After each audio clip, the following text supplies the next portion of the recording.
بسم الله الرحمن الرحيم. وبثمن عبد أو خل أو ذكية إن ظهر العبد حرا أو الخل خمرا أو الذكية ميتة. اب کیا ہے کہ مہر اللہ نے جو ہے وہ غلام الرسول کو کیا ہے ایک غلام بیچا، بولا یہ اس کو لے جاؤ، یہ غلام ہے میرا. بعد میں اور بولا کہ پیسے کب دے گا؟ بولا کل دوں گا. بولا کوئی چیز رہن رکھوا، بھاگ جا تو پھر رہن رکھوایا، ٹھیک ہے، گھڑی. پتہ چلا کہ یہ تو آزاد غلام ہے ہی نہیں، ٹھیک ہے. اسی طرح اس نے بیچی کوئی ذبح شدہ بکری، وہی گوشت ہے یہ بکری کا، تو خود ہی جو ہے وہ چھیل کے اس کو کر بعد میں پتہ چلا تو مردہ ہے، بعد میں اس نے گردن کاٹی تھی، سمجھا. یا جو ہے سرکہ کر کے بیچا، وہ خراب جو ہے وہ شراب نکلی، اور گھڑی رہن رکھی ہوئی اس نے. دیکھو پہلے بتایا کہ جو چیز جو ہے شراب بیچی تو شراب کے بدلے میں جو سامان رکھا ہوا ہے اس کے بدلے میں رہن نہیں رکھوا سکتا نا، کیونکہ مضمون نہیں ہے، سمجھا. شراب بیچنا ہی جائز نہیں، ٹھیک ہے نا. لیکن یہاں پر چونکہ دھوکہ ہوا ہے، کیا ہوا ہے؟ پہلے اس نے غلام سمجھ کے، مضبوط سمجھ کے یا سرکہ سمجھ کے خریدا اور اس کے ثمن کے بدلے میں رہن رکھا ہے، تو یہ رہن مضمون ہوگا، سمجھا. اور جو چیزیں جن کے بدلے میں رہن نہیں رکھوایا تھا وہاں مضمون نہیں ہوتا، ٹھیک ہے نا. لیکن یہاں پر چونکہ دھوکہ کیا اس وجہ سے مضمون ہوگا. اب اگر کیا ہے، قیمت تو نہیں دے گا اس کو، آزادی کی قیمت تو نہیں ہوتی نا، ٹھیک ہے نا، اور نہ ہی شراب کی. اب اگر اس کے پاس رہن ہلاک ہو گیا تو اس کو قیمت جتنے پیسے واپس دینے پڑیں گے، سمجھا. یعنی 10 درہم مثلا قیمت ہے تو رہن 10 یا 10 سے زیادہ ہے تو 10 درہم واپس کرے گا، کم ہے تو قیمت کر کے دے گا. سمجھا نہیں سمجھا؟ تو رہن والے احکام اس پر جاری ہوں گے، اگرچہ یہاں پر قرضہ نہیں ہے، کیونکہ جب چیز ہی مبی صحیح نہیں ہے تو قرضہ بھی نہیں ہوگا، سمجھا نا، ثمن بھی واجب نہیں ہوگا. سمجھے نہیں سمجھے؟ اب ثمن اور غلام کی قیمت کے بدلے میں رہن رکھا، یا سرکے کے بدلے میں، یا مذبوحہ جانور کے بدلے میں کیا نہیں کرا، مذبوحہ جانور کے ثمن کے بدلے میں رہن رکھوایا. ان ظاہر العبد حرن، اگر ظاہر ہوا غلام آزاد، یا سرکہ شراب، یا مذبوحہ مردار. اب پوری بتا رہا، اشترا عبدن، خریدا عبد الرسول نے کیا ایک غلام، او خلن یا سرکہ یا ایک بکری مذبوحہ. ورہنا، اور رہن رکھوایا، بثمن المشترا، ٹھیک ہے، خریدی ہوئی چیز کے ثمن کے بدلے میں، یعنی 10 درہم کے بدلے، وہ 10 دراہم، مثلا وہ کتنے ہیں 10 دراہم مثلا. شیئن کوئی چیز، جس میں نے بڑھا گھڑی. ثم ظاہر العبد حرن، پھر ظاہر ہوا غلام آزاد، یا سرکہ شراب، یا بکری مردار. فرہن مضمون، تو رہن مضمون ہوگا. این ہلاکہ، یعنی اگر جھمپیر کے پاس ہلاک ہو گیا، وقیمت 10 دراہم، اور اس کی قیمت کتنی ہے، او اکثر یا زیادہ ہے، تو فعل المرتہن، تو مرتہن پر یعنی جھمپیر پر 10 دراہم 10 درہم دینا لازم ہوگا، وہ ادا کرے گا راہن کی طرف. راہن کون ہے؟ عبد الرسول، غلام الرسول ہے نا. ہاں، غلام الرسول، بات آئی سمجھ میں؟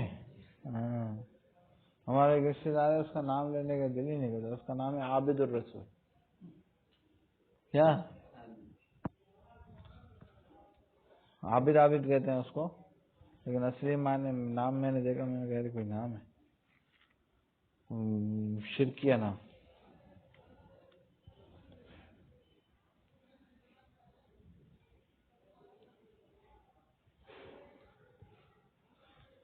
بات آئی سمجھ میں؟ نہیں سمجھا؟ کہاں پہنچے؟ تو کیا ہے فعل المرتہن، مرتہن پر لازم ہے 10 درہم، یؤدیہا وعدہ کرے گا کس کی طرف؟ راہن کی طرف، یعنی غلام رسول کی طرف۔ وَإِنْ كَانَتْ قِيمَتُهُ اقل، اور اگر اس کی قیمت جو ہے وہ کیا ہے؟ کم ہے، تو اس پر قیمت لازم ہوگی، کیونکہ اس نے رہن رکھا تھا دین کے بدلے میں جو واجب تھا ظاہراً، ظاہراً کیا تھا، لیکن بعد میں اس نے دھوکا ہوا۔ وَبِبَدْلِ الصُّلْحِ عَنْ إِنْكَارٍ إِنْ أَقَرَّ أَلَّا دَيْنَ صَالَحَ مَعَ إِنْكَارِهِ، یعنی یہ ہے کہ مہر اللہ نے جو ہے وہ کیا لگایا؟ الزام لگایا غلام رسول پر کہ تیرے اوپر میرے جو ہے نا وہ 2 لاکھ روپے، اور کورٹ میں جو ہے وہ ثابت بھی کر دیا، کیا نہیں، اس نے کہا کہ میں کورٹ میں جاؤں گا، تو میرے پاس 2 گواہ بھی ہیں، یہ رہے 2 گواہ، اس نے کہا کورٹ میں جائے گا، خواری الگ ہوگی، ٹھیک ہے۔ اب اس نے کہا کہ ایسا کر، میں تجھے 1 لاکھ دے دیتا ہوں، 1 لاکھ دیتا ہوں، لیکن ابھی میرے پاس ہے نہیں، تو اس کے بدلے میں میری موٹر سائیکل، میری گاڑی رہن رکھ دے، ٹھیک ہے، میں تجھے 1 لاکھ دوں گا۔ اب بیچارے پہ الزام لگایا تھا، لیکن یہ خواری سے بچنا چاہ رہا تھا، وہ دیکھ رہا تھا گواہ موجود ہیں اس کے پاس، یہ بڑا آرامی ہے، یہ کچھ نہ کچھ نشان ثابت کر دے گا، اور وہاں پہ باتیں ایسی الٹی سیدھی سنائے گا، نہیں یہی بات سمجھ میں۔ اب کیا ہوا، بعد میں اس کو خیال آیا یار حرام نہیں کھانا چاہیے، کسی بزرگ کا، فہم مخدوم صاحب کا بیان سنا، پھر اس کے بعد خیال آیا کہ یار یہ مناسب نہیں ہے، تو رہن رکھوا موٹر سائیکل۔ اب جو اس نے کہا کہ یار بس غلطی ہو گئی، میں جو ہے نا تیرے سے پیسے نہیں لوں گا، ٹھیک ہے، موٹر سائیکل ہلاک ہو گئی، موٹر سائیکل کیا ہوگی، تو وہ مضمون ہوگی، اب اس کو بھر کے دے گا موٹر سائیکل، سمجھا؟ پہلے دین نہیں تھا، اس نے جھوٹا مقدمہ چلایا، لیکن وہ پھنس گیا تو اس نے تسلیم کر کے موٹر سائیکل رکھوا لی، سمجھا نا؟ تو یہ کیا ہوگا، مضمون ہوگا۔ وَبِبَدْلِ الصُّلْحِ عَنْ إِنْكَارٍ، بدلے صلح کے بدلے مہر رہن رکھوایا، لیکن صلح انکار سے، یعنی اس نے انکار آخر تک کرتا رہا کہ تیرا میرے پر قبضہ نہیں ہے، لیکن اس نے جو گواہ وہاں پیش کیے، اس نے بدنامی سے بچنے کے لیے قبل چھوڑ دیا۔ ان اقر، پھر بعد میں اگر اقرار کیا مہر اللہ نے کہ اللہ دین، کہ قرضہ نہیں تھا، ٹھیک ہے، صالح مع انکار، اب بتا رہے ہیں کہ صلح کی اس نے اپنے انکار کے ساتھ، اور رہن رکھوایا بدلے صلح، یعنی 1 لاکھ کے بدلے میں کوئی چیز، پھر دونوں نے تصدیق کر لی کہ کوئی قرضہ نہیں تھا، تو رہن کیا ہوگا، مضمون ہوگا، کما ذکرنا۔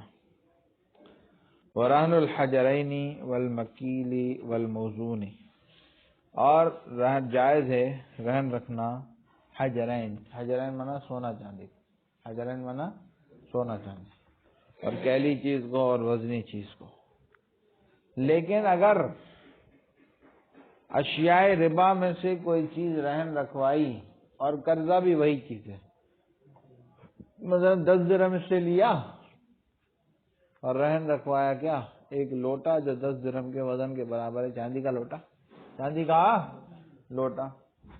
اب کیا ہے، اگر وہ رہن ہلاک ہو گیا تو 10 درہم کے بدلے میں ہلاک ہوگا، وزن اور مقدار کے اعتبار سے، وزن اور اس میں جو ہے وہ قیمت کا اعتبار نہیں ہوگا۔ اب لوٹا ہے تو ایسا بھی ہو سکتا ہے کہ چونکہ بنا ہوا ہے تو اس کی قیمت زیادہ، ایسا بھی ہو سکتا ہے لوٹا بنانے کے لیے مضبوط بنانا پڑتا ہے تو اس میں کھوٹ زیادہ ملا ہو، اس کی قیمت 10 درہم نہیں 8 درہم ہو، لیکن یہاں پہ وزن کا اعتبار ہو، یہاں پہ کس کا ہوگا، یہ امام صاحب کے نزدیک ہے۔ صاحبین کہتے ہیں کہ نہیں، اگر لوٹا رکھا ہے نا اس کے تو لوٹے کو بیچ کے غیر جنس کے ساتھ، کس کے ساتھ، یعنی لوٹے کو چاندی کے بدلے میں نہیں بیچ سکتے نا، پھر تو ربا ہو جائے گا، سونے کے ساتھ بیچ کے، مثال 8 درہم کا لوٹا تھا قرضہ تھا تو 8 دینار، مثال تو 8 درہم کا سونا لے کر وہ سونا رہن میں ہوگا تاکہ نقصان نہ ہو، نقصان ہوگا نا اس کو، لوٹا میں 10 درہم ملنے تھے، اس کے بدلے میں 8 درہم کا لوٹا ملے گا تو کیا ہوگا، نقصان ہوگا نا، اس وجہ سے سونا لیں گے اتنے کا تاکہ وہ کیا ہو اس کے بدلے میں، سمجھا نہیں سمجھا؟ کہتے ہیں فَإِن رَهَنَ بِجِنْسِهِ، اگر رہن رکھا اس نے اپنے جنس کے ساتھ، تو اس کا ہلاک ہونا قدر کے اعتبار سے مثل کے ساتھ ہوگا، مقدار کے اعتبار سے مثل کے ساتھ ہوگا، قیمت نہیں۔ من دینی، اس کے قرضے میں سے، لا عبرت للجودہ، اور جو عمدہ ہونا اور کھوٹے ہونے کا کوئی اعتبار ہے نہیں۔ سمجھ رہا نہیں سمجھ رہا؟ ہاں ابھی تک اظہار نے پیسے نہیں لیے میرے سے، اس کو بولو صحیح کہ پیسے لے میرے سے، میں بھول جاتا ہوں وہاں پہ۔ قولہ قدرن، یہ تمیز ہے من مثلی سے، ایعتبر المماثلۃ فی القدر، یعنی اعتبار کیا جائے گا مماثلت کا قدر میں، اور قدر کیا ہے؟ وزن اور کیل ہے، بلا اعتبار الجودتی، عمدگی کا اعتبار کیے بغیر۔ آئندہ ہمارے صاحبین کے نزدیک اعتبار کیا جائے گا قیمت کا۔ قیمت کا کیسے کیا جائے گا بھئی؟ یہاں پہ تو سود کا خطرہ ہے نا۔ کہتے ہیں فیقوم بخلاف الجنس، اس کی قیمت لگائیں گے خلاف جنس کے ساتھ۔ ویکون رہن مکانہ، اور وہ جو خلاف جنس ہے نا وہ رہن ہوگا اس کے بدلے میں۔ دیکھو اب خود مثال، فائن رہن ابری کا فضت، اگر رہن رکھا چاندی کا لوٹا، چاندی کا وزن ہوا 10 دراہم، جس کا وزن کتنا تھا؟ 10 درہم تھا، ب10 دراہم، 10 درہم قرضے کے بدلے میں، ٹھیک ہے۔ فہلکا، بس وہ ہلاک ہو گیا۔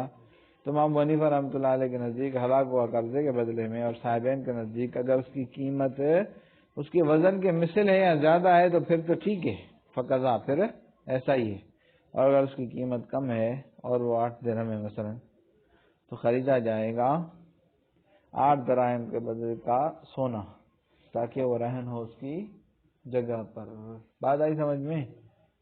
چلو صلی اللہ تعالی علی حبیبہ سیدنا محمد وعلی آلہ وصحبہ اجمعین برحمتک یا ارحم۔ آگے اصل میں ترکیب کا مسئلہ ہے، وہ تھوڑا لمبا مسئلہ ہے۔ ٹائم کتنا بچا ہے؟ ہاں 4 منٹ ہے نا؟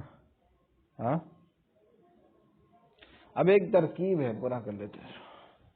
ایک ترکیب ہے، اوپر ہے نا، اوپر آؤ متن کی طرف۔ فَإِن رَهَنَ بِجِنسِهِ، اگر رہن رکھا جنس کے ساتھ، فَحَلْقُهُ بِمِثْلِهِ قَدْرًا مِنَ الدَّيْنِ، یہ ترکیب ہے، تو اس کا ہلاک ہونا مثل کے بدلے میں ہوگا ضروع قدر کے، تمیز ہے نا، ضروع مقدار کے، دین میں سے، دین اب من تبعیض کے لیے یا بیان کے لیے؟ من کس کے لیے؟ اگر تبعیض کے لیے مانتے ہو، تبعیض کے لیے مانتے ہو تو اس صورت میں وہ صورت تو داخل ہوگی کہ جب جو ہے قرضہ 15 درہم ہو، قرضہ کیا ہو، اور لوٹے کی قیمت 10 درہم ہو، تو دین میں سے ہو جائے گا، سمجھا؟ اور اگر جو ہے من، لیکن اس میں جو ہے وہ کیا ہے، برابری والی صورت ثابت ہے، کیونکہ برابری میں تو پھر تبعیض بعض تو نہیں ہوا نا، بعض پھر تو کیا ہے، بیانیہ مانو۔ اگر بیانیہ مانو گے تو وہ صورت داخل نہیں ہوگی، دونوں مانو گے تو یہ عموم مشترک ہے، عموم مشترک جائز ایک ہی چیز ہے، من بھی مانو، تبعیض کے لیے مانو، اور وہ بھی مانو تو یہ جائز۔ ہم کہ بیانیہ کریں گے نا، من بیانیہ، تو اس صورت میں برابری والی تو داخل ہوگی، ٹھیک ہے، لیکن زیادہ کم والی داخل کیوں، پھر تبعیض نہیں ہوگی نا، سمجھا نا؟ تو جواب دیا ہے کہ من تبعیض کے لیے ہے، ٹھیک ہے، جب زیادہ قیمت ہونے کا، جب زیادہ دین ہو اس کا جب پتہ چل گیا تو برابری کا خود پتہ چل جاتا ہے، کیونکہ جو ہے وہ برابری کا اور زیادتی کا حکم ایک ہی ہوتا ہے۔ بات آ رہی ہے نا سمجھ میں؟ تو یہ ایک اعتراض آپ لمبے چوڑے الفاظ میں بیان کیا ہے، اس کو تھوڑا سمجھو، ٹھیک ہے۔ کہتے ہیں کہ فَإِن قِيلَ، بس اگر کہا جائے، نیچے واپس آ گئے، نیچے اپنی جگہ پہ آ گئے، کہا جائے کہ یہ ترکیب اور وہ قول مصنف کا فَحَلْقُهُ بِمِثْلِهِ قَدْرًا مِنْ دَيْنِهِ، اس میں نظر ہے، اس میں کیا ہے، لأن الدین، کیونکہ قرضہ اذا کان 15، جب کیا ہو 15 ہو درہم، اور اس کا وزن جو ہے لوٹے کا 10 درہم ہو، وقد ہلاک، اور لوٹا ہلاک ہو جائے، فقد ہلاک ب10 دراہم، تو ہلاک ہوگا 10 درہم کے بدلے میں، من الدین، قرضے میں سے، فعل المدیون تو مدیون پر 5 درہم باقی ہوں گے. فیکون من للتبعیض تو ماننا پڑے گا من کس کے لیے؟ فلا يتناول تو یہ اس صورت کو شامل نہ ہوگی کہ اذا ما کان وزن عشرۃ والدین عشرۃ، کہ جب کیا ہو وزن بھی 10 ہو اور دین بھی، لأن تبعیض ہے کیونکہ اس میں تبعیض ممکن نہیں ہے، برابر ہے نا. ولا يكون للبیان اور بیان کے لیے بھی نہیں ہو سکتی یہاں پر، لأنہ کیونکہ جب مراد دیا گیا اس سے تبعیض ایک صورت میں تو یہ نہیں ہو سکتی بیان کے لیے دوسری صورت میں، لأن للمشترک لا عموم له، کیونکہ مشترک کے لیے عموم نہیں ہوتا. ولا يتناول ايضا اور اس کے الٹ صورت میں جب دین زیادہ ہو لوٹا کم ہو، یہ ایک صورت ہے. اس کے الٹ صورت کہ دین کم ہو اور لوٹے کی قیمت زیادہ ہو، فلا يتناول اور نہیں شامل ہوگی اس صورت میں بھی جب اس کا وزن جو ہے وہ 15 ہو اور دین کیا ہو 10 ہو، کیونکہ اس میں معنی ہو جائے گی کہ بے شک ہلاک ہونا بے مقدار 15 من الدین، جس کا ہلاک ہونا 15 کی مقدار میں سے ہوگا قرضے میں سے، اور قرضہ کتنا ہے 10 ہے، تو بیان کیسے ہوگا اس کا؟ ہذا غیر مستقیم، یہ صحیح نہیں ہے. ہم کہتے ہیں کہ لیس غرض مصنف کا ایسا کوئی غرض ہے ہی نہیں، جیسے تم اتنا لمبا چوڑا لے رہے ہو، کہ ان کا غرض یہ ہے کہ بیان اس بات کا بیان کرنا ہے کہ انہ بأی شیء مضمون فی صورت، کہ وہ کسی چیز کے ساتھ بھی مضمون ہو کسی بھی صورت میں. نہیں، ان کا بیان کرنا یہ بات نہیں ہے کہ وہ کس چیز کے ساتھ مضمون ہوگا کس صورت میں، بلکہ مراد یہ ہے کہ انہ حالکم باعتبار الوزن، کہ وہ ہلاک ہوگا وزن کے اعتبار سے نہ کہ قیمت کے اعتبار سے. بتانا غرض یہ ہے اور وہ غرض حاصل ہو جاتی. اب تقدیر جو ترکیب کا اعتراض ہے اس کا ہم حل کر دیتے ہیں.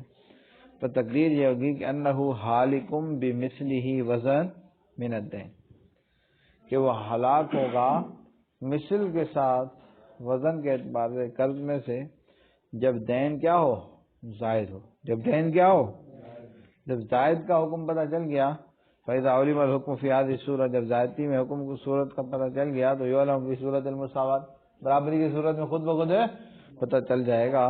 اور فی صورت اور اس صورت میں کہ وزن زائد ہو دین پر، ٹھیک ہے، جب یہ معلوم ہو چکی کہ فضل امانت ہے، پیچھے تمہیں پتہ چل گیا تو یہاں پر اتنا جھنجھٹ کرنے کی ضرورت نہیں ہے. بات آئی سمجھ میں؟